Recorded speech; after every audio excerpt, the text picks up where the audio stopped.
Ya, shalom sahabat yang terkasih dalam nama Tuhan Yesus. Puji Tuhan kita bertemu kembali dalam kasih-Nya.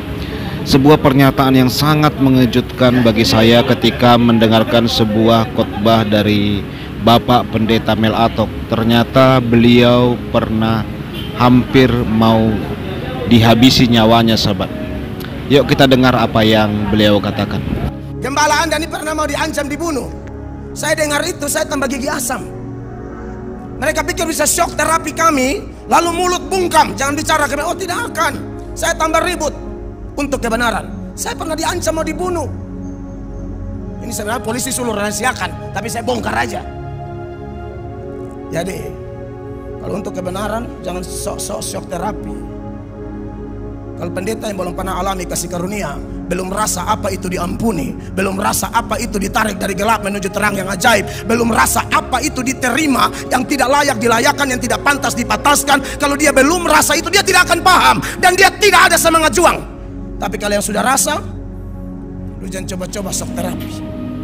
Waduh, wah, saya kok jadi teringat ya dengan sebuah ceramah seperti ini.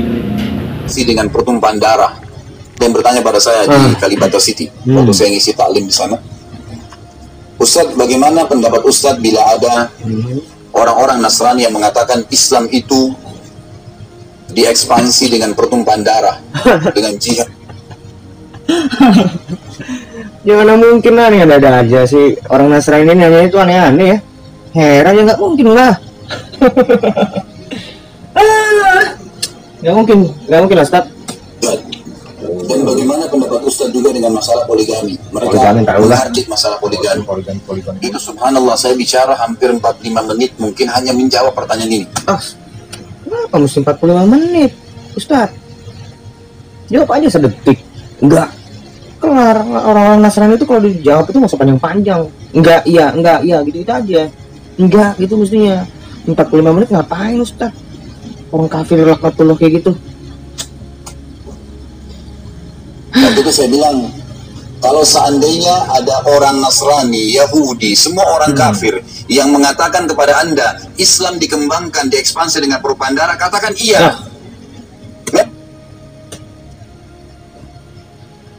Atau iya. Coba. Memang iya, di Yahudi, semua orang kafir yang mengatakan kepada Anda Islam dikembangkan, diekspansi dengan perubahan darah, katakan iya. Kok iya sih? Memang iya.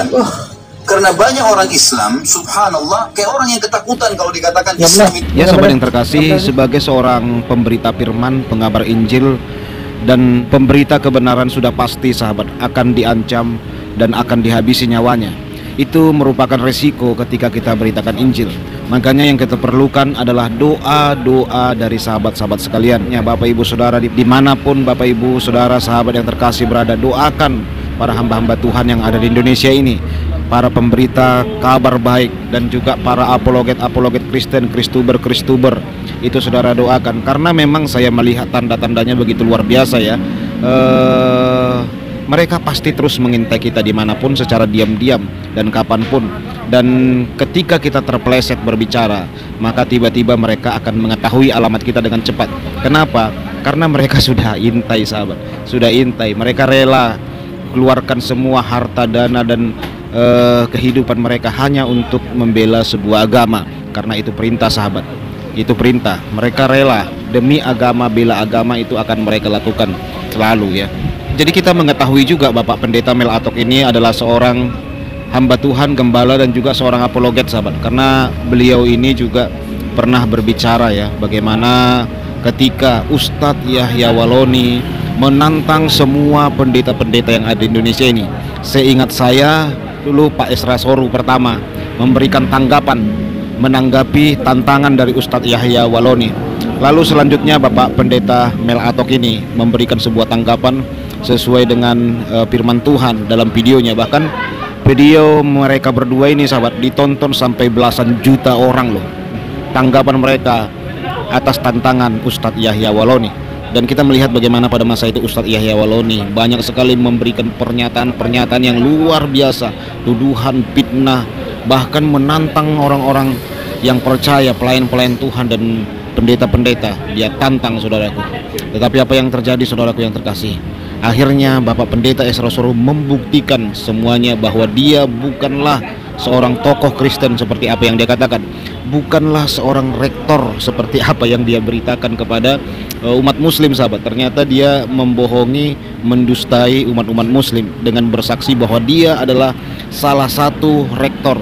Bahkan dia berkata dia adalah salah satu orang yang ahli berbahasa Ibrani di seluruh dunia ini. Bayangkan, luar biasa pengakuan dan pernyataannya. Akhirnya Bapak Pendeta Esra Soro menyelidiki dan langsung survei ke tempat dan mencari tahu siapa sebenarnya Ustadz Yahya Walauni.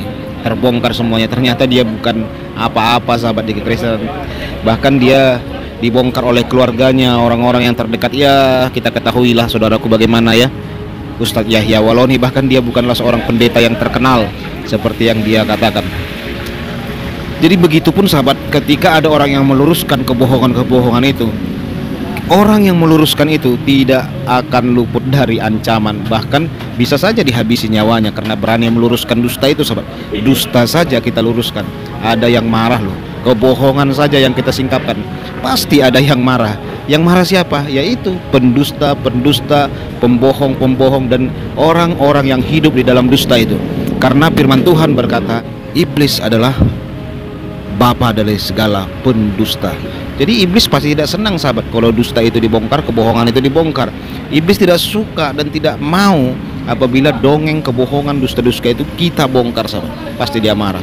Di media sosial saya banyak sekali itu ancaman-ancaman di inbox itu ya.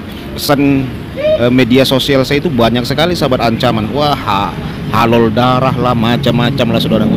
Bahkan kita meluruskan kekristenan, meluruskan olok-olokan kepada kekristenan dianggap menjelek-jelekkan agama mereka. Sebenarnya konyol sih, mereka yang menjelekkan kekristenan terus kita luruskan, dianggap kita menjelekkan agama mereka. Jadi maksudnya olok-olokan kepada iman Kristen, kepada Tuhan Kristen, kepada kitab suci orang Kristen nggak boleh diluruskan. Kan aneh ya.